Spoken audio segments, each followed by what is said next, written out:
Sir, parang awa niyo na. Tulungan niyo na kami, oh. Manganganak na po girlfriend ko, eh. Itinawag ko na ho sa management. Kailangan nga muna mag-down payment. Yan ang policy namin dito. Ma'am, wala lang po talaga kaming pera ngayon, pero magbabayad po kami, pangako. Opo. Ang bata pa ko nito ni Ibran, baka hindi niya ako kayanin ng pangako. Ma'am. Pasensya na ho, sumusunod lang po ako sa patakaran. Kaya pwede ba, wag na kayong mangulit. Huwag niyo na rin akong i-guilty. Humanap na lang kayo ng ibang ospital. Guard, sige na.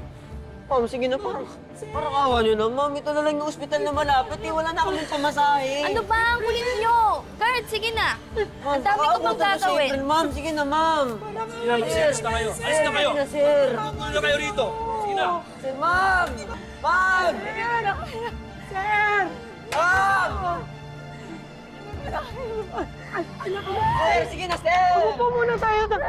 April, upo muna tayo. April, upo muna tayo. Upo muna tayo. Sige.